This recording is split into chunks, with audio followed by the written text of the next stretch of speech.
our percentage for the week, so 191.92 divided by what we started with, that was a percentage of 1.49%.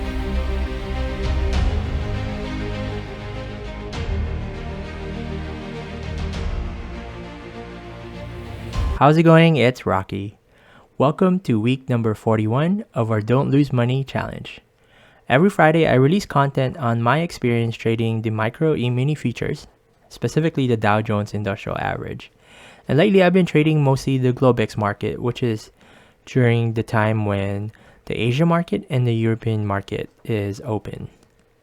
So for the week, happy to say that we are again positive, not anything amazing. It's just a total of $191.92, but it's our 12th straight week on the green. So happy with the consistency. And you can see from our running total here, we didn't start trading and earning anything until Tuesday, where we earned $396.64. And then on Wednesday and Thursday, we got up to $611.28.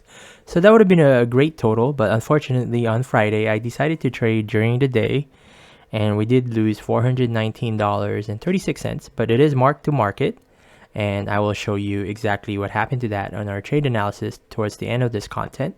So here is our 1 hour charts for the week, and what that means is every candlestick here represents 1 hour.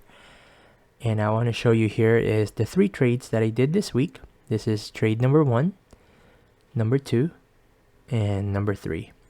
So this first trade here is a long position with 4 contracts, and that gained us $396.64. Our second trade was 4 contracts, also a long position, and this netted us $214.64 after commissions and fees. And our very last one here was a short. Unfortunately, we lost $419.36 on this trade, but that's mark to market because I did decide to hold it over the weekend, and I'll go through the analysis on that. So this could potentially be a much bigger loss, or maybe we can turn it around. Here's our account statement where I show the cash balance that I have. So I do measure my success based on my cash balance. And as we can see here, I wanted to point out that I did withdraw $2,000 from our account. So that means that I will add that to our ending cash balance.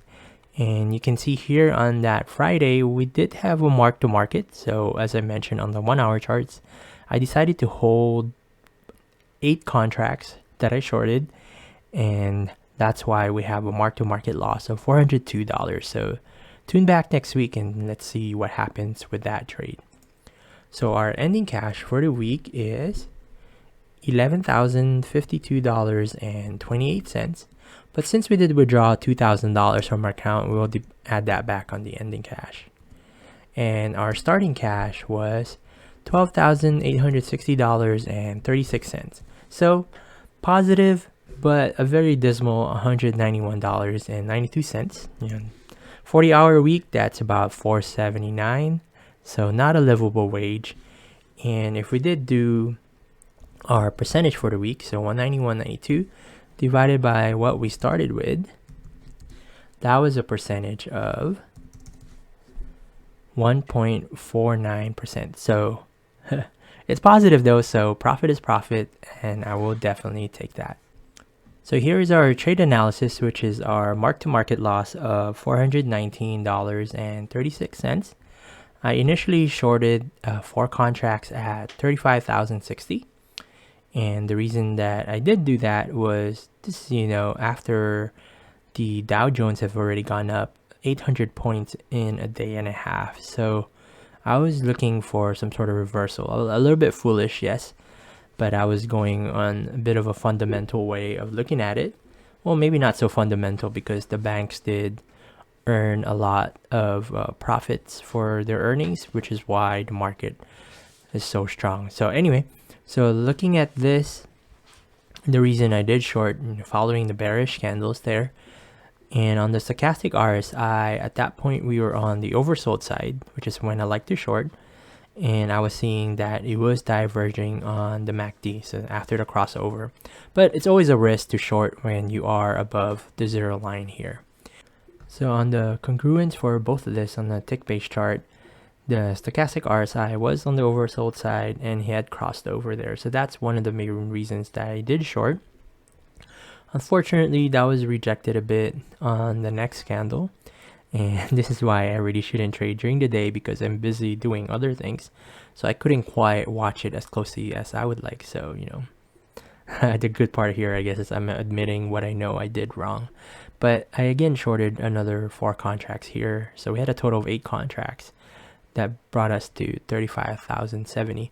So unfortunately, I had an opportunity to exit right here. So the white line is our average, but I was not paying attention because, as I've mentioned, during the daytime, I'm busy doing other things. And that's why I'm really a much better trader when I'm trading in the evening for the Globex market. And lo and behold, it did keep going back up. And if we look at the 1 hour chart, pretty much, I'm going to zoom in here a little bit.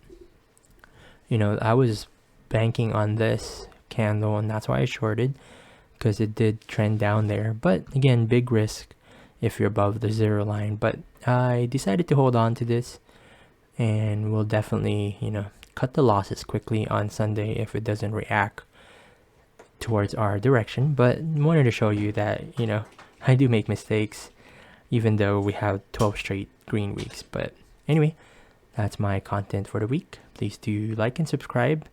I know lately less views, maybe because my numbers aren't so great, but hopefully for those of you who still follow me, I do appreciate it, and thank you. And hopefully I'll see you on my next content next week. All right, have a good one.